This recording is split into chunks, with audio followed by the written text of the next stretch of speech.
The Adventures of Sherlock Holmes by Sir Arthur Conan Doyle. Adventure 3. A Case of Identity. "My dear fellow," said Sherlock Holmes as we sat on either side of the fire in his lodgings at Baker Street, "life is infinitely stranger than anything which the mind of man could invent. We would not dare to conceive the things which are really mere commonplaces of existence.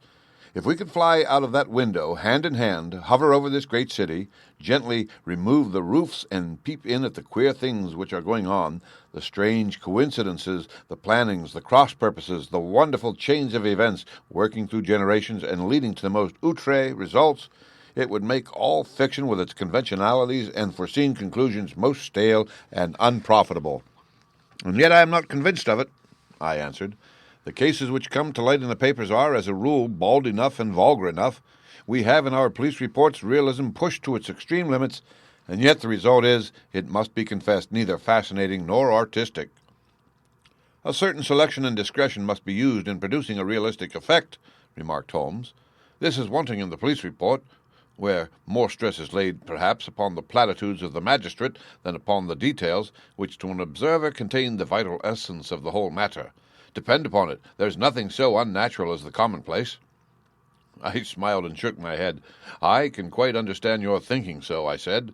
"Of course, in your position of unofficial adviser and helper to everybody who is absolutely puzzled, throughout 3 continents you are brought in contact with all that is strange and bizarre. But here," I picked up the morning paper from the ground, "let us put it to a practical test.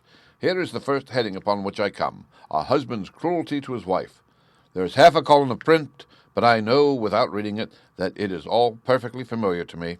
There is, of course, the other woman, the drink, the push, the blow, the bruise, the sympathetic sister or landlady. The crudest of writers could invent nothing more crude." "Indeed, your example is an unfortunate one for your argument," said Holmes, taking the paper and glancing his eye down it. "This is the Dundas separation case, and, as it happens, I was engaged in clearing up some small point in connection with it. The husband was a teetotaler, there was no other woman, and the conduct complained of was that he had drifted into the habit of winding up every meal by taking out his false teeth and hurling them at his wife, which, you will allow, is not an action likely to occur to the imagination of the average storyteller. Take a pinch of snuff, Doctor, and acknowledge that I have scored over you in your example." He held out his snuff-box of old gold, with a great amethyst in the center of the lid. Its splendor was in such contrast to his homely ways and simple life that I could not help commenting upon it. "Ah," said he, "I forgot that I had not seen you for some weeks. It is a little souvenir from the King of Bohemia in return for my assistance in the case of the Irene Adler papers." "And the ring?" I asked, glancing at a remarkable brilliant which sparkled upon his finger. "It was from the reigning family of Holland, though the matter in which I served them was of such delicacy that I cannot confide it even to you, who have been good enough to chronicle 1 or 2 of my little problems." "And have you any on hand just now?" I asked with interest. "Some 10 or 12, but none which present any feature of interest. They are important, you understand, without being interesting. Indeed, I have found that it is usually in unimportant matters that there is a field for the observation and for the quick analysis of cause and effect which gives the charm to an investigation. The larger crimes are apt to be the simpler, for the bigger the crime, the more obvious, as a rule, is the motive. In these cases, save for one rather intricate matter which has been referred to me from Marseille, there is nothing which presents any features of interest. It is possible, however, that I may have something better before very many minutes are over, for this is one of my clients, or I am much mistaken."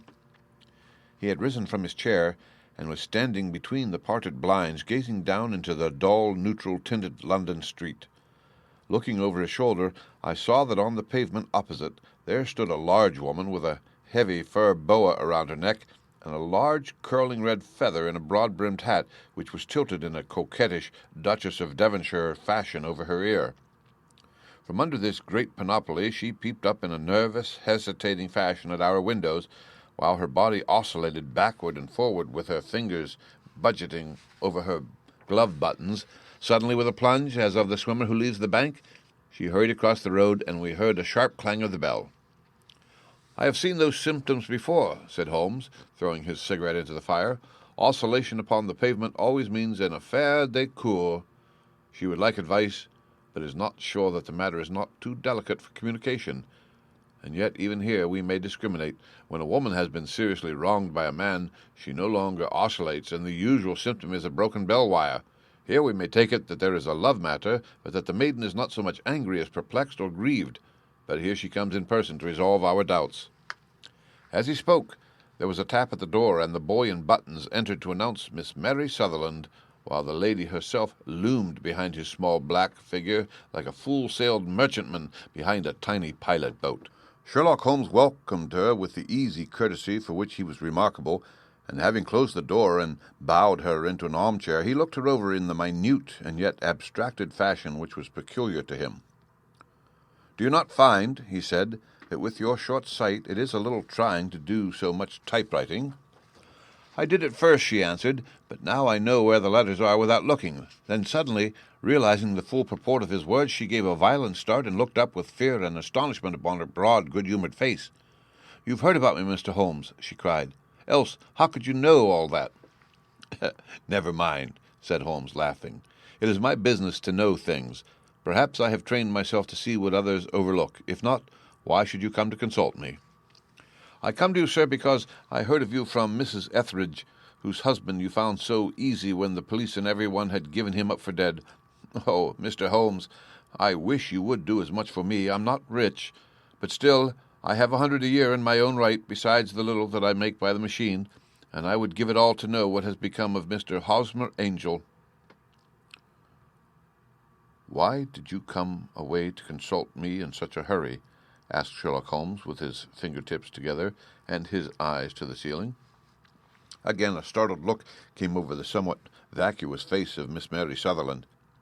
"Yes, I did bang out of the house," she said, "for it made me angry to see the way in which Mr. Windibank, that is, my father, took it all. He would not go to the police, and he would not go to you, and so at last, as he would do nothing and kept on saying that there was no harm done, it made me mad, and I just on with my things and came right away to you." "Your father," said Holmes. "Your stepfather, surely, since the name is different." "Yes, my stepfather. I call him father, though it sounds funny, too, for he is only 5 years and 2 months older than myself." "And your mother is alive?" "Oh, yes, mother is alive and well. I wasn't best pleased, Mr. Holmes, when she married again so soon after father's death, and a man who was nearly 15 years younger than herself. Father was a plumber in the Tottenham Court Road, and he left a tidy business behind him, which mother carried on with Mr. Hardy, the foreman. But when Mr. Windibank came, he made her sell the business, for he was very superior, being a traveller in wines. They got £4,700 for the goodwill and interest, which wasn't near as much as father could have got if he had been alive." I had expected to see Sherlock Holmes impatient under this rambling and inconsequential narrative, but, on the contrary, he had listened with the greatest concentration of attention. "Your own little income," he asked, "does it come out of the business?" "Oh, no, sir. It is quite separate, and was left me by my Uncle Ned in Auckland. It is in New Zealand stock, paying 4.5%. £2,500 was the amount, but I can only touch the interest." "You interest me extremely," said Holmes, "and since you draw so large a sum as 100 a year, with what you earn into the bargain, you no doubt travel a little and indulge yourself in every way. I believe that a single lady can get on very nicely upon an income of about £60. "I could do with much less than that, Mr. Holmes, but you understand that as long as I live at home, I don't wish to be a burden to them, and so they have the use of the money just while I am staying with them. Of course, that is only just for the time. Mr. Windibank draws my interest every quarter and pays it over to mother, and I find that I can do pretty well with what I earn at typewriting. It brings me 2d. a sheet, and I often can do from 15 to 20 sheets in a day." "You have made your position very clear to me," said Holmes. "This is my friend Dr. Watson, before whom you can speak as freely as before myself. Kindly tell us now all about your connection with Mr. Hosmer Angel." A flush stole over Miss Sutherland's face, and she picked nervously at the fringe of her jacket. "I met him first at the gas-fitters' ball," she said. "They used to send father tickets when he was alive, and then afterwards they remembered us and sent them to mother. Mr. Windibank did not wish us to go. He never did wish us to go anywhere. He would get quite mad if I wanted to go as to join a Sunday school treat. But this time I was set on going, and I would go, for what right had he to prevent?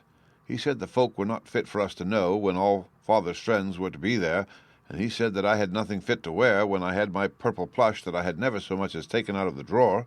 At last, when nothing else would do, he went off to France upon the business of the firm, but we went, mother and I, with Mr. Hardy, who used to be our foreman, and it was there I met Mr. Hosmer Angel."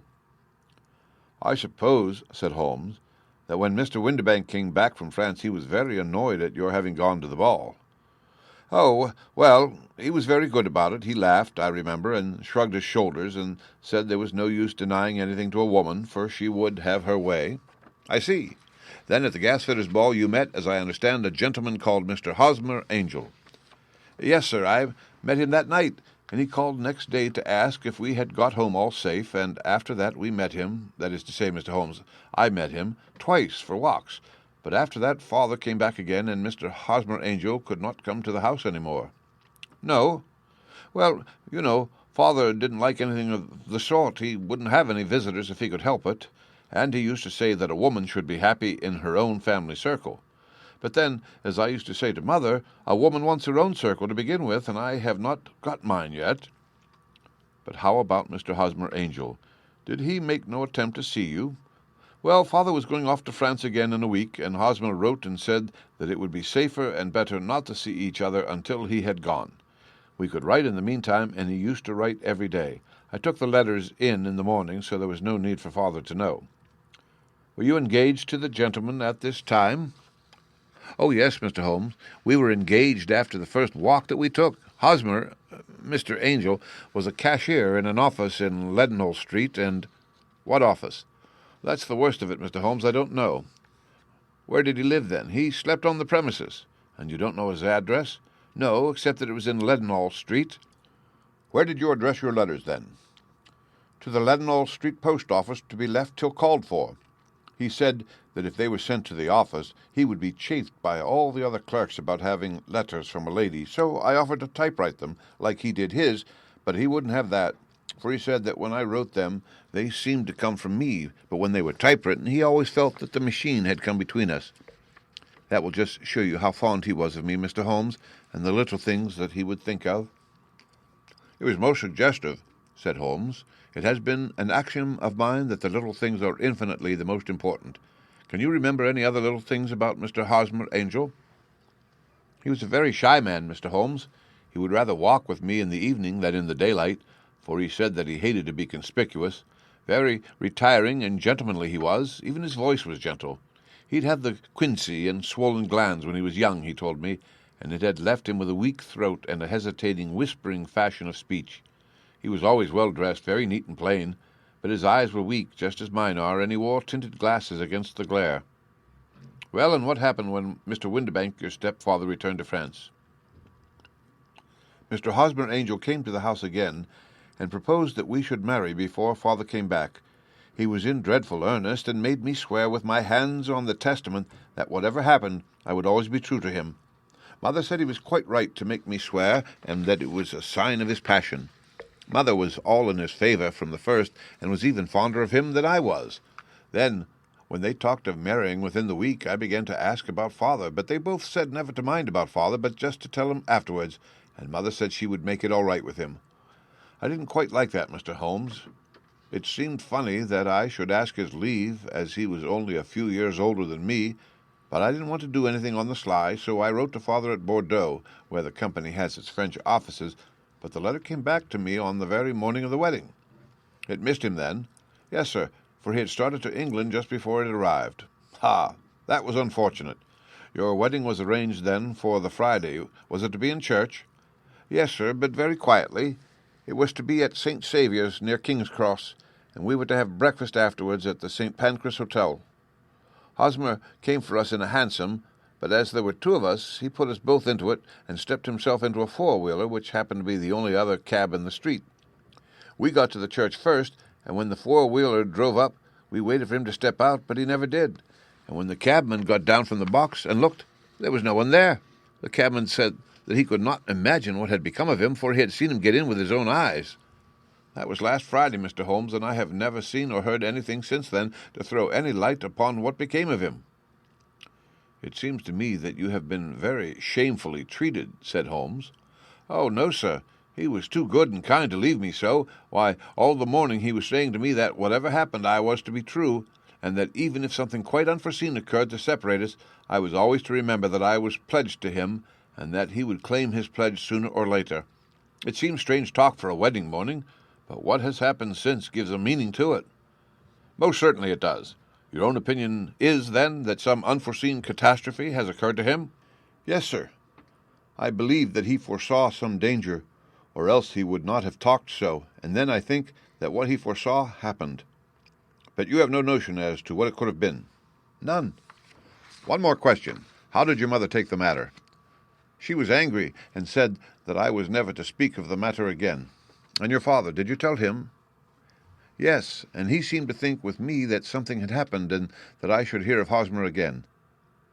As he said, what interest could anyone have in bringing me to the doors of the church and then leaving me? Now, if he had borrowed my money, or if he had married me and got my money settled on him, there might be some reason, but Hosmer was very independent about money, and never would look at a shilling of mine.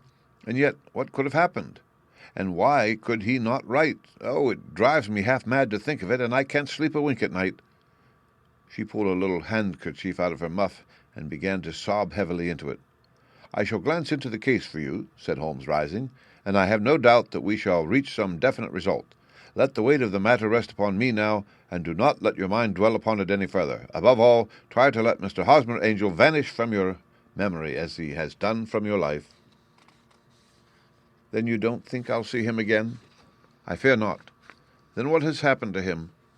You will leave that question in my hands. I should like an accurate description of him and any letters of his which you can spare. I advertised for him in last Saturday's Chronicle, said she. Here is the slip, and here are 4 letters from him. Thank you. And your address?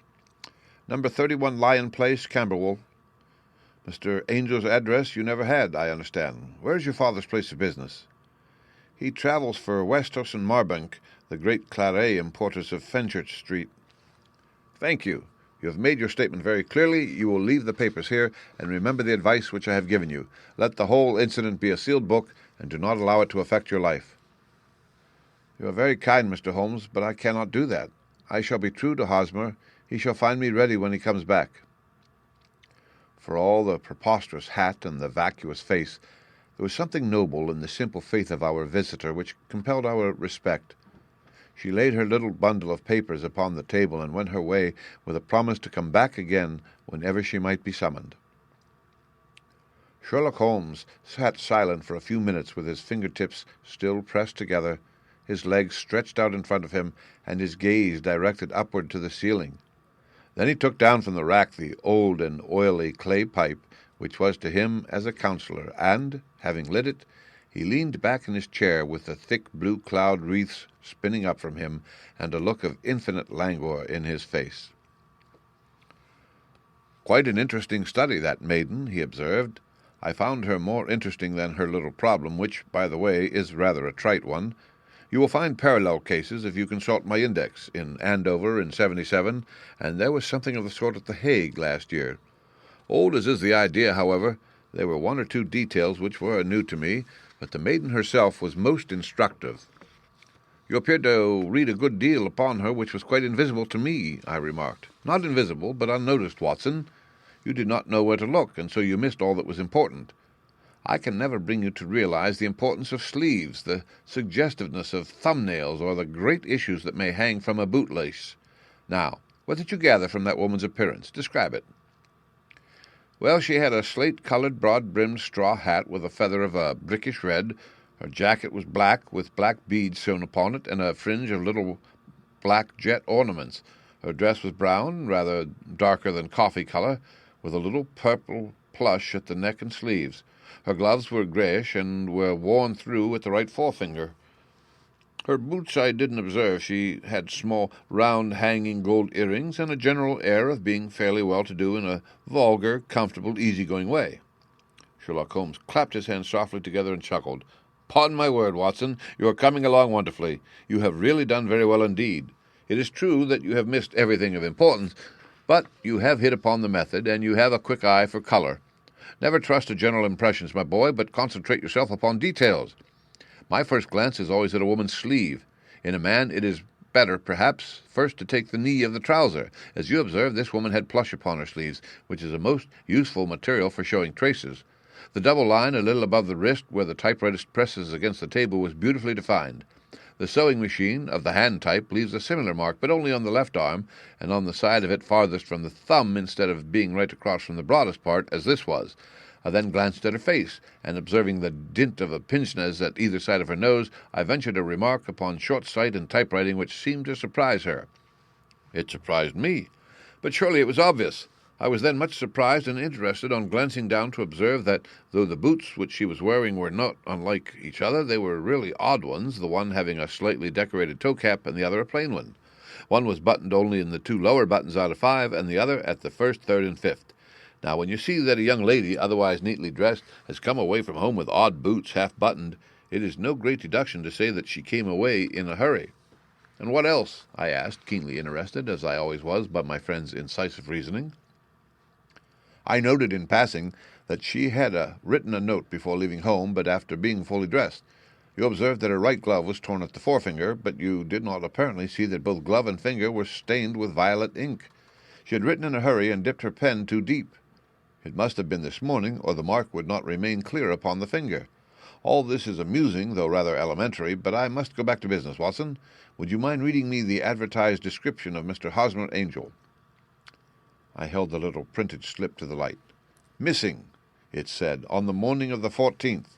A gentleman named Hosmer Angel, about 5 feet 7 inches in height, strongly built, sallow complexion, black hair, a little bald in the center, bushy, black side whiskers and mustache, tinted glasses, slight infirmity of speech, was dressed when last seen in a black frock coat faced with silk, black waistcoat, gold Albert chain, and grey Harris tweed trousers with brown gaiters over elastic-sided boots. Known to have been employed in an office in Leadenhall Street. Anybody bringing—" "That will do," said Holmes. "As to the letters," he continued, glancing over them, "they are very commonplace. Absolutely no clue in them to Mr. Angel, save that he quotes Balzac once. There was one remarkable point, however, which will no doubt strike you. They are typewritten," I remarked. "Not only that, but the signature is typewritten. Look at the neat little Hosmer Angel at the bottom. There's a date, you see, but no superscription except Leadenhall Street, which is rather vague. The point about the signature is very suggestive. In fact, we may call it conclusive." "Of what?" "My dear fellow, is it possible that you do not see how strongly it bears upon the case?" "I cannot say that I do, unless it were that he wished to be able to deny his signature if an action for breach of promise were instituted." "No, that was not the point. However, I shall write 2 letters which should settle the matter. One is to a firm in the city, the other is to the young lady's stepfather, Mr. Windibank, asking him whether he could meet us here at 6 o'clock tomorrow evening. It is just as well that we should do business with the male relatives. And now, Doctor, we can do nothing until the answers to those letters come, so we may put our little problem upon the shelf for the interim." I had had so many reasons to believe in my friend's subtle powers of reasoning and extraordinary energy in action that I felt he must have some solid grounds for the assured and easy demeanor with which he treated the singular mystery which he had been called upon to fathom. Once only had I known him to fail, in the case of the King of Bohemia and of the Irene Adler photograph. But when I looked back to the weird business of the sign of 4 and the extraordinary circumstances connected with the study in scarlet, I felt that it would be a strange tangle indeed which he could not unravel. I left him then, still puffing at his black clay pipe, with the conviction that when I came again on the next evening, I would find that he held in his hands all the clues which would lead up to the identity of the disappearing bridegroom of Miss Mary Sutherland. A professional case of great gravity was engaging my own attention at the time, and the whole of the next day I was busy at the bedside of the sufferer.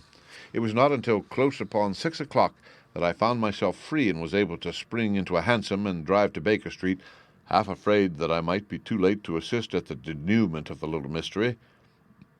I found Sherlock Holmes alone, however, half asleep, with his long, thin form curled up in the recesses of his armchair. A formidable array of bottles and test tubes with the pungent, cleanly smell of hydrochloric acid told me that he had spent his day in the chemical work which was so dear to him. "Well, have you solved it?" I asked as I entered. "Yes, it was the bisulfate of baryta." No, the mystery," I cried. "Oh, that! I thought of the salt that I have been working upon. There was never any mystery in the matter, though, as I said yesterday, some of the details are of interest. The only drawback is that there is no law, I fear, that can touch the scoundrel." "Who was he, then, and what was his object in deserting Miss Sutherland?" The question was hardly out of my mouth, and Holmes had not yet opened his lips to reply, when we heard a heavy footfall in the passage and a tap at the door. "This is the girl's stepfather, Mr. James Windibank," said Holmes. "He has written to me to say that he would be here at 6. Come in." The man who entered was a sturdy, middle-sized fellow, some 30 years of age, clean-shaven and sallow-skinned, with a bland, insinuating manner and a pair of wonderfully sharp and penetrating gray eyes. He shot a questioning glance at each of us, placed his shiny top hat upon the sideboard, and, with a slight bow, sidled down into the nearest chair. "Good evening, Mr. James Windibank," said Holmes. "I think that this typewritten letter is from you, in which you made an appointment with me for 6 o'clock?" "Yes, sir. I am afraid that I am a little late, but I am not quite my own master, you know. I am sorry that Miss Sutherland has troubled you about this little matter, for I think it is far better not to wash linen of the sort in public. It was quite against my wishes that she came, but she is a very excitable, impulsive girl, as you may have noticed, and she is not easily controlled when she has made up her mind on a point. Of course, I do not mind you so much, as you are not connected with the official police, but it is not pleasant to have a family misfortune like this noised abroad. Besides, it is a useless expense, for how could you possibly find this Mr. Hosmer Angel?" "On the contrary," said Holmes quietly, "I have every reason to believe that I will succeed in discovering Mr. Hosmer Angel." Mr. Windibank gave a violent start and dropped his gloves. "I am delighted to hear it," he said. "It is a curious thing," remarked Holmes, "that a typewriter has really quite as much individuality as a man's handwriting. Unless they are quite new, no two of them write exactly alike. Some letters get more worn than others, and some wear only on one side. Now, you remark in this note of yours, Mr. Windibank, that in every case there is some little slurring over of the E and a slight defect in the tail of the R. There are 14 other characteristics, but those are the most obvious." "We do all our correspondence with this machine at the office, and no doubt it is a little worn," our visitor answered, glancing keenly at Holmes with his bright little eyes. "And now I will show you what is really a very interesting study, Mr. Windibank," Holmes continued. "I think of writing another little monograph some of these days on the typewriter and its relation to crime. It is a subject to which I have devoted some little attention. I have here 4 letters which purport to come from the missing man. They are all typewritten. In each case, not only are the E's slurred and the R's tailless, but you will observe, if you care to use my magnifying lens, that the 14 other characteristics to which I have alluded are there as well." Mr. Windibank sprang out of his chair and picked up his hat. "I cannot waste time over this sort of fantastic talk, Mr. Holmes," he said. "If you can catch the man, catch him, and let me know when you have done it." "Certainly," said Holmes, stepping over and turning the key in the door. "I'll let you know, then, that I have caught him." "What? Where?" shouted Mr. Windibank, turning white to his lips and glancing about him like a rat in a trap. "Oh, it won't do. Really, it won't," said Holmes suavely. "There is no possible getting out of it, Mr. Windibank. It is quite too transparent, and it was a very bad compliment when you said that it was impossible for me to solve so simple a question. That's right. Sit down and let us talk it over." Our visitor collapsed into a chair with a ghastly face and a glitter of moisture on his brow. It's not actionable," he stammered. "I am very much afraid that it is not. But between ourselves, Windibank, it was as cruel and selfish and heartless a trick in a petty way as ever came before me. Now, let me just run over the course of events, and you will contradict me if I go wrong." The man sat huddled up in his chair with his head sunk upon his breast, like one who is utterly crushed. Holmes stuck his feet up on the corner of the mantelpiece, and, leaning back with his hands in his pockets, began talking rather to himself, as it seemed, than to us. "The man married a woman very much older than himself for her money," said he, "and he enjoyed the use of the money of the daughter as long as she lived with them. It was a considerable sum for people in their position, and the loss of it would have made a serious difference. It was worth an effort to preserve it. The daughter was of a good, amiable disposition, but affectionate and warm-hearted in her ways, so that it was evident that with her fair personal advantages and her little income, she would not be allowed to remain single long. Now, her marriage would mean, of course, the loss of $100 a year, so what does the stepfather do to prevent it? He takes the obvious course of keeping her at home and forbidding her to seek the company of people of her own age. But soon he found that that would not answer forever. She became restive, insisted upon her rights, and finally announced her positive intention of going to a certain ball. What does her clever stepfather do then? He conceives an idea more creditable to his head than to his heart. With the connivance and assistance of his wife, he disguised himself, covered those keen eyes with tinted glasses, masked the face with a mustache and a pair of bushy whiskers, sunk that clear voice into an insinuating whisper, and doubly secure on the account of the girl's short sight, he appears as Mr. Hosmer Angel and keeps off other lovers by making love himself. "It was only a joke at first," groaned our visitor. "We never thought that she would have been so carried away." "Very likely not. However that may be, the young lady was very decidedly carried away, and, having quite made up her mind that her stepfather was in France, the suspicion of treachery never for an instant entered her mind. She was flattered by the gentleman's attentions, and the effect was increased by the loudly expressed admiration of her mother. Then Mr. Angel began to call, for it was obvious that the matter should be pushed as far as it would go if a real effect were to be produced. There were meetings, and an engagement which would finally secure the girl's affections from turning towards anyone else. But the deception could not be kept up forever.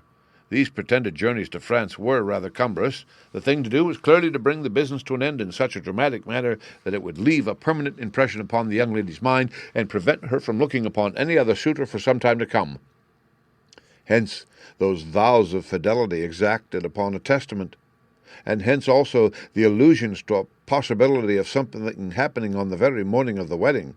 James Windibank wished Miss Sutherland to be so bound to Hosmer Angel and so uncertain as to his fate that for 10 years to come, at any rate, she would not listen to another man.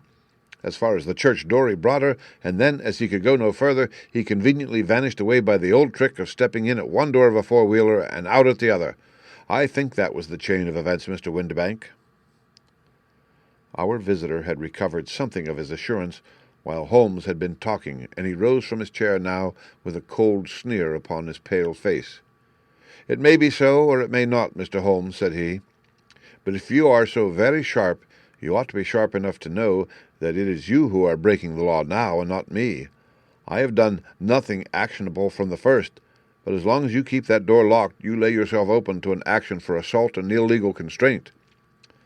"The law cannot, as you say, touch you," said Holmes, unlocking and throwing open the door. "Yet there never was a man who deserved punishment more. If the young lady has a brother or a friend, he ought to lay hands upon you and a whip across your shoulder. By Jove," he continued, flushing up at the sight of the bitter sneer upon the man's face, "it is not part of my duties to my client, but here's a hunting crop handy, and I think I shall just treat myself to—" He took 2 swift steps to the whip, but before he could grasp it, there was a wild clatter of steps upon the stairs, the heavy hall door banged, and from the window we could see Mr. James Windibank running at the top of his speed down the road. "There's a cold-blooded scoundrel," said Holmes, laughing as he threw himself down into his chair once more. "That fellow will rise from crime to crime until he does something very bad and ends on the gallows. The case has, in some respects, been not entirely devoid of interest." "I cannot now entirely see all the steps of your reasoning," I remarked. "Well, of course, it was obvious from the first that this Mr. Hosmer Angel must have some strong object for his curious conduct, and it was equally clear that the only man who really profited by the incident, as far as we could see, was the stepfather. Then the fact that the 2 men were never together, but that the one always appeared when the other was away, was suggestive. So were the tinted spectacles and the curious voice, which both hinted at a disguise, as did the bushy whiskers. My suspicions were all confirmed by his peculiar action in typewriting his signature, which of course inferred that his handwriting was so familiar to her that she would recognize even the smallest sample of it. You see, all these isolated facts, together with many minor ones, all pointed in the same direction." "And how did you verify them?" "Having once spotted my man, it was easy to get corroboration. I knew the firm for which this man worked. Having taken the printed description, I eliminated everything from it which could be the result of a disguise, the whiskers, the glasses, the voice, and I sent it to the firm with a request that they would inform me whether it answered to the description of any of their travelers. I had already noticed the peculiarities of the typewriter, and I wrote to the man himself at his business address, asking him if he would come here. As I expected, his reply was typewritten and revealed the same trivial but characteristic defects. The same post brought me a letter from Westhouse and Marbank of Fenchurch Street to say that the description tallied in every respect with that of their employé, Mr. James Windibank. Voilà tout! And Miss Sutherland, if I tell her she will not believe me. You may remember the old Persian saying, "There is danger for him who taketh the tiger cub, and danger also for whoso snatcheth a delusion from a woman." There is as much sense in Hafiz as in Horace, and as much knowledge of the world. The end. Read by Rick Kishner for Lit2Go, on the web at fcit.usf.edu.